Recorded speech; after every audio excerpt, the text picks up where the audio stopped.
We'll guide you through how to stop all incoming calls on a Samsung Galaxy phone. If you find this useful, then consider subscribing and liking the video. For whatever reason you want to go and stop these incoming calls.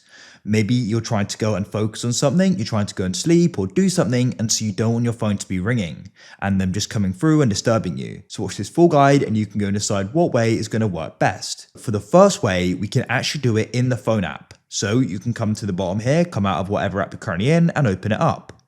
Then in the phone app, you actually need to come to the bottom again and select keypad over to the left. We're going to look like this. Now what we need to do is go and head to the settings. So to do that, you come to the top right, you'll see the magnifying glass and three dots, tap there and tap the three dots and tap settings. This will then go and open up. Now in here, what you want to do is you want to come down and we need to go and find supplementary services. You want to come into here.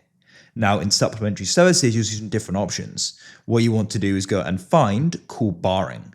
So with call barring, we can actually go and stop incoming calls. We've got outgoing at the top, we've got incoming here. Then what we can do is go and switch this on. Wait for this to go and load, and now calls will not go and come through and your phone will be unable to go and be rung. So just go and consider that. And of course, you can just come back here and you can go and turn it off and they'll then be able to come through again. So that's the first way.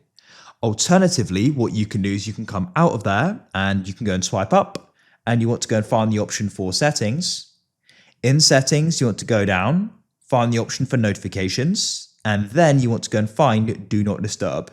If you struggle to go and find it, you can always use the search in the top right, come into do not disturb, and all you need to do is switch it on. You can make sure there's no exceptions here as well. That's it. Your phone will then not go and be rung. The thing is with do not disturb as well, if I turn it off here, so this is going to go and mute all calls and other notifications as well. So call barring is just going to go and do calls where do not disturb will apply to all notifications, which you may want in the end.